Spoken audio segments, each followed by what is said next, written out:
Today we're going to tell Vi's story, so leave a like and let's go. Vi, the Piltover Enforcer. Vi remembers little of her childhood in Zaun, and what she does remember, she wishes she didn't. Running with the Snipe gangs, she quickly learned to use her wits, as well as her fists, to survive. Everyone who encountered Vi knew she could talk, or punch, her way out of trouble. More often than not, she chose the latter. None of the old-timers from her youth could tell her anything of her parents. Most assumed they had died in one of the industrial accidents that were, sadly, all too common in the Undercity. Though she had ended up in the crumbling Hope House orphanage, a notoriously mad scrapper claimed to have found her adrift in a bassinet large enough for two in the ruins of a collapsed chem lab. In the end, Vi figured some things were best left unknown. With her wild pink hair, she became a distinctive sight on the streets of Zaun, hightailing from angry shopkeepers in the boundary markets, swaggering through the colorful bazaars of the Black Lanes, or hitching rides up in a Piltover aboard the Hexdraulic conveyors. Wherever there was a scrape to be gotten into or a scam to be run, Vi was in the thick of it, though she never stole from those that couldn't cover the loss and never hurt those that didn't deserve it. As she got older, the capers of childhood became more audacious and daring, and Vi formed a gang of her own.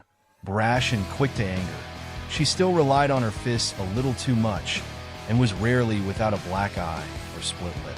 She found a mentor in the owner of a bar on the edge of the lanes, who tempered some of her more self-destructive tendencies.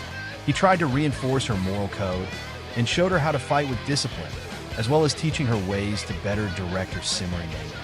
In time, Vi earned a reputation as someone who got things done, no questions asked. Listening to the chatter of the Zaunite miners who frequented the bar, she came to learn when big deals were being made and how payments were to be delivered. To a chem baron, this was chump change, but to her and her friends, it would be a fortune. She planned a heist, but knew it would require extra bodies to pull off. So Vi reluctantly brought a rival gang, the Factorywood Fiends, in on her score. Everything was going fine, until the leader of the Fiends killed the mine owner with a pair of oversized pulverizer gauntlets and trapped the rest of the workers in the tunnels.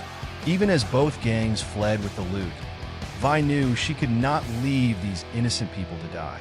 She snatched up the gauntlets, the wrist mechanisms clamping down painfully on her arms, but she endured the agony long enough to smash open a path to free the miners.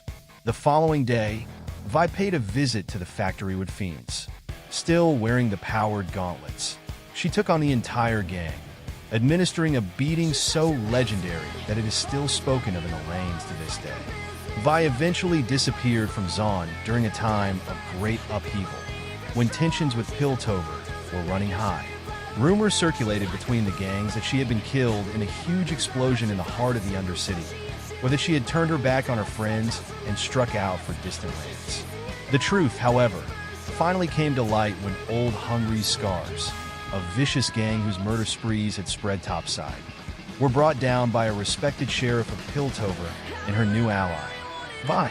The former gang leader was now in the employ of the Wardens, and she had replaced the chem-powered pulverizer gauntlets with a pair of brand new Hextech Atlas prototypes.